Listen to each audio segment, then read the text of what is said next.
வணக்கம் நண்பர்களே. இன்னைக்கு நம்ம டிஎன் மீடியா ஐடி சேனல்ல வீடியோ பார்க்கறதுக்கு முன்னாடி நீங்க புதுசா இப்பதான் சேனல் பேஜுக்கு வந்திருக்கீங்க அப்படின்னா தயவு செஞ்சு சப்ஸ்கிரைப் பண்ணுங்க. பக்கத்திலே இருக்கக்கூடிய பெல் பட்டனை அழுத்திட்டு வீடியோ பதிவை பாருங்க ஃப்ரெண்ட்ஸ். வாங்க இப்ப வீடியோக்குள்ள போலாம். ஒவ்வொரு நாட்டுக்கும் சுத்தி இருக்கக்கூடிய நாடுகளுடைய எல்லைகள் அப்படிங்கிறது இருக்கும். எல்லைகள் வந்து நிலப்பரப்பாகவும் இருக்கலாம், இல்ல கடல் பரப்பாகவும் இருக்கலாம், எப்படி வேணாலும் அமைஞ்சிருக்கலாம். அதனுடைய எல்லைகள் எவ்வாறு இருக்கு, அந்த எல்லைகள் சுற்றி இருக்கக்கூடிய நாடுகள் கூட எவ்வாறு உறவு முறை இருக்குங்கிறது ரொம்ப ரொம்ப முக்கியம். அப்படி நம்ம நாடான இந்திய நாட்டுடைய எல்லைகள் என்ன, அவற்றை சுற்றியுள்ள நாடுகள் என்னென்ன அப்படிங்கறத பத்தி தான் இன்றைய வீடியோ தொகுப்புல நம்ம பார்க்க போறோம். வாங்க வீடியோ பதிவுக்குள்ளார போலாம்.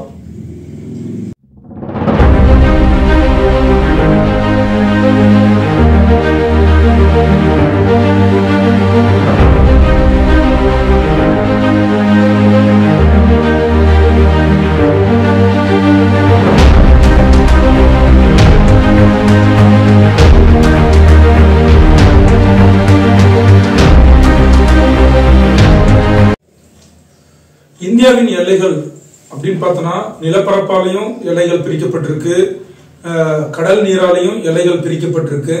நம்ம இந்தியா ஒரு தீபகற்ப நாடு, 3 பக்கமும் கடலால் சூழப்பட்டுள்ள ஒரு நாடு, ஒரு பக்கம் மட்டும் நிலப்பரப்பு அடங்கியுள்ள ஒரு நாடு. அந்த நிலப்பரப்பு சுற்றியுள்ள நாடுகள் அப்படின்னு பார்த்தோம்னா முதலாவதா நம்ம மேற்கு பகுதியில் இருக்கக்கூடிய பாகிஸ்தான், அப்புறம் வடக்கு பகுதியில் இருக்கக்கூடிய ஆப்கானிஸ்தான், அதுக்கடுத்து பார்த்தோம்னா வடகிழக்கு பகுதியில் இருக்கக்கூடிய சீனாவா இருக்கட்டும், அதுக்கு நெருங்கியுள்ள அதுக்கு கீழே பார்த்தோன்னா மியான்மர் நாடா இருக்கட்டும், பூட்டானா இருக்கட்டும், அடுத்தது பார்த்தோன்னா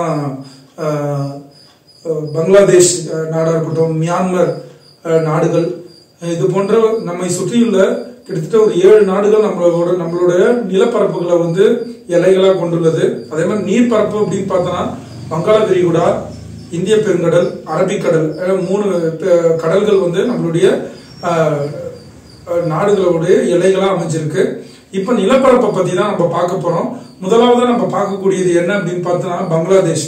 பங்களாதேஷ் அப்படிங்கிற ஒரு நாடு கிழக்கு பாகிஸ்தானா இருந்து அப்புறமேட்டு பங்களாதேஷ் அப்படிங்கிற ஒரு நாடா பிரிஞ்சு சுதந்திரம் அடைஞ்சு இப்ப பங்களாதேஷ் அப்படிங்கிற ஒரு நாடா இருக்கு. அது நம்ம இந்தியாவை சுத்தி அதோடைய எல்லைகள் எல்லாமே பார்த்தோன்னா இந்தியா தான். பங்களாதேஷ்ங்கிற ஒரு நாட்டுக்கு சுற்றி பார்த்தோன்னா இந்திய நாடு தான். இந்திய நாட்டுக்கு உள்ளாரதான் அந்த பங்களாதேஷ்ங்கிற ஒரு நாடே இருக்கு. அதோட ஒரு பகுதி மட்டும் கடல், மீதி இருக்கக்கூடிய 3 பகுதியுமே பார்த்தோன்னா பங்களாதேஷ்க்கு நம்மளுடைய இந்தியா தான் எல்லைகளா இருக்கு.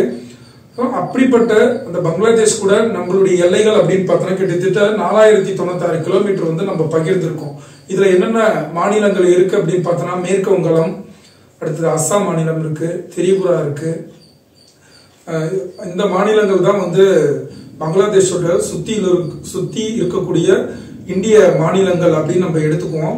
ஸோ 4096 கிலோமீட்டர் வந்து பங்களாதேஷை சுத்தி இருக்கக்கூடிய எல்லைகள், இந்திய எல்லைகள் இருக்கு. அதுக்கடுத்து அப்படின்னு பார்த்தோம்னா பூட்டான். பூட்டானுங்கிறது ஒரு சின்ன நாடு. அது நம்ம இந்தியா கூட பார்த்தோம்னா ஒரு 578 கிலோமீட்டர் வந்து நிலப்பகுதியை வந்து எல்லைகளா வந்து பிரிக்கப்பட்டிருக்கு. அதுக்கடுத்து அப்படின்னு பார்த்தோம்னா சீனா பார்த்தோம்னா கிட்டத்தட்ட இமயமலை பகுதியை ஒட்டி நம்மளுடைய வடகிழக்கு பகுதிகள் முழுவதுமா பார்த்தோம்னா சீனா தான் வந்து எல்லைகளா வந்து இருக்கு. இமயமலை ஒரு தடுப்பு அரணா இருந்தாலும் நம்மளுக்கு ஒரு மிகப்பெரிய ஒரு பெரிய நாடு, அருகில் இருக்கக்கூடிய ஒரு பெரிய நாடு அப்படின்னு பார்த்தோம்னா சீனா தான். ஸோ சீனா கிட்டத்தட்ட பார்த்தோம்னா 3488 கிலோமீட்டர் நம்மளுடைய நிலப்பகுதியை வந்து எல்லைகளா அது வந்து எடுத்திருக்கு. மேல வந்து ஜம்மு காஷ்மீர்ல இருந்து கிழக்கு பகுதியில் இருக்கக்கூடிய அருணாச்சல் பிரதேஷ் மாநிலம் வரைக்கும் பார்த்தோம்னா எல்லைகளா வந்து சீனா தான் எடுத்துட்டு இருக்கு. சீனாவுக்கும் இந்தியாவுக்கும் இந்த எல்லைகள்ல மிகப்பெரிய ஒரு முரண்பாடே இருக்கும். இந்திய எல்லைகள்ல பார்த்தோம்னா இந்திய மேப்ல, இந்திய வரைபடத்துல பார்த்தோம்னா ஜம்மு காஷ்மீர் அப்புறம் அருணாச்சல பிரதேசம் இதெல்லாம் வந்து நம்மளுடைய பகுதிகளா இருக்கிற மாதிரி இருக்கும். ஆனா சீனாவுடைய எல்லை பகுதியில பார்த்தோம்னா ஜம்மு காஷ்மீர்ல அக்ஷய் சின் அப்படின்னு சொல்லக்கூடிய ஒரு ஏரியா பார்த்தோம்னா சீனாவோட ஆக்கிரமிப்பு பகுதியாவே அதுல மேப்ல வந்து காமிச்சிருப்பாங்க. அதே மாதிரி அருணாச்சல் பிரதேஷ் வந்து எங்களுடைய நாட்டுல ஒரு பகுதி தான் அப்படிங்கிற மாதிரி அவங்க உரிமை கொண்டாடிட்டு இருக்காங்க. இது ஒரு சர்ச்சைக்குள்ளாரான ஒரு பிளேஸாவே வந்து அருணாச்சல் பிரதேசம், அக்ஷய் சின் சொல்லக்கூடிய பகுதியும் வந்து சீனாவுக்கும் இந்தியாவுக்கும் மிகப்பெரிய ஒரு பிரச்சனையாவே இருக்கக்கூடிய ஒரு பகுதியா இருக்குது. அவங்க என்னுடைய பகுதி அப்படிங்கிறாங்க, நம்ம வந்து நம்மளுடைய பகுதி, நம்ம ஆட்சிக்குட்பட்ட பகுதி அப்படின்னு சொல்லி நம்ம சொல்லிட்டு இருக்கோம். இது தொடர்ந்து போய்கிட்டே தான் இருக்கு இந்த பிரச்சனை. அதுக்கடுத்து அப்படின்னு பார்த்தோம்னா பாகிஸ்தான் நாடு. பாகிஸ்தான் நாடு நம்ம கூட பார்த்தோம்னா 3310 கிலோமீட்டர் வந்து பகிர்ந்து கொள்ளுது. என்னென்ன மாநிலங்கள், இது மேற்கு பக்கத்தில் இருக்கக்கூடிய ஒரு நாடு. நம்மளுடைய மாநிலங்கள் அப்படின்னு பார்த்தோம்னா குஜராத், பஞ்சாப், ராஜஸ்தான், ஜம்மு காஷ்மீர், இந்த 4 மாநிலமும் வந்து அதோடைய எல்லைகளா அமைஞ்சிருக்கு. பஞ்சாப் கிட்டத்தட்ட பார்த்தோம்னா 540 கிலோமீட்டர் வந்து எல்லைகளாக கொண்டிருக்கு. ராஜஸ்தான்ல பார்த்தோம்னா 1035 கிலோமீட்டர், குஜராத்ல 512 கிலோமீட்டர், ஜம்மு காஷ்மீர்ல 1616 கிலோமீட்டர் வந்து பாகிஸ்தான் கூட நம்ம எல்லைகளா வந்து பிரிச்சுக்கிறோம். இது வந்து நம்மளுக்கு ரொம்ப ரொம்ப வெரி டேஞ்சரான ஒரு எல்லைகளா நம்மளுக்கு பிரச்சனையாவே இருந்துகிட்டு இருக்கு நம்ம சுதந்திரம் அடைஞ்சதுக்கு அப்புறத்துல இருந்து. ஏன் அப்படின்னு பார்த்தோம்னா நம்ம இந்தியா பாகிஸ்தான் என்னதான் நம்ம வந்து நம்ம நாட்டுல இருந்து பாகிஸ்தான் பிரிஞ்சு போனாலும், அவங்க ஒரு சுதந்திர நாடா ஆனாலும், அவங்கள்ட்ட இருக்கக்கூடிய அந்த ஜம்மு காஷ்மீர் அது வந்து எங்களுக்கானது அப்படிங்கிறது தான் பாகிஸ்தானுடைய ஒற்றை கோரிக்கையா இருக்கு. ஆனா அது வந்து எங்களுக்கான ஜம்மு காஷ்மீர் அப்படிங்கிறது இந்தியாவுக்கான ஒரு மாநிலம் அப்படின்னு சொல்லி நம்ம உரிமை கொண்டாடிட்டு இருக்கோம். ஆனா ஜம்மு காஷ்மீர் அப்படிங்கிறது முழுக்க முழுக்க பாகிஸ்தான் கூட சேர வேண்டியது அப்படிங்கிறது பாகிஸ்தானுடைய குரல். சோ இதுதான் 2 நாடுகளுக்குள்ளான பிரச்சனை. இதனால அடிக்கடி 2 நாடுகளுக்கு இடையே போர், பிரச்சனை, பதற்றம், இந்த மாதிரி ஒரு தீவிரவாதம், இந்த மாதிரி ஒரு சூழல் போய்கிட்டே இருக்கு. அதுக்காக எல்லை பாதுகாப்பு அப்படிங்கிறது ரொம்ப கடுமையான ஒரு எல்லை பாதுகாப்பு அப்படின்னு பார்த்தோம்னா பாகிஸ்தான் இந்தியா பார்டர்ஸ்ல தான் வந்து அதிகமா இருக்கும். அதே மாதிரி சைனா இந்தியா பார்டர்லயும் பார்த்தோம்னா ப்ரொடெக்ஷன்ங்கிறது ரொம்ப ரொம்ப அதிகமா இப்ப இருந்துகிட்டு இருக்கு. காரணம் என்ன அப்படின்னு பார்த்தோம்னா இந்த எல்லை பிரிப்புல பார்த்தோம்னா பிரச்சனையாவே இருந்துகிட்டு இருக்கு. அருணாச்சல் பிரதேஷ் பகுதியா இருக்கட்டும், அடுத்தது பார்த்தோம்னா அந்த ஜம்மு காஷ்மீர் ஏரியாவா இருக்கட்டும், இதெல்லாம் வந்து பார்த்தோம்னா சீனாவுக்கும் இந்தியாவுக்கும் ஒரு சின்ன பிரச்சனைக்குரிய ஒரு பகுதியாவே இருக்கும். அதனால அங்கேயும் ப்ரொடெக்ஷன் பயங்கரமா இருக்கும். அதுக்கடுத்து ஆப்கானிஸ்தான் அப்படின்னு பார்த்தோம்னா 106 கிலோமீட்டர் எல்லைகளை நம்ம கொண்டிருக்கோம் வடக்கு பகுதியில.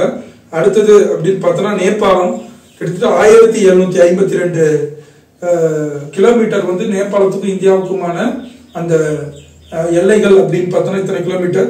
மியான்மர் அப்படின்னு பார்த்தோம்னா 1643, அந்த பர்மான்னு சொல்லக்கூடிய மியான்மர் நாட்டு கூட 1643.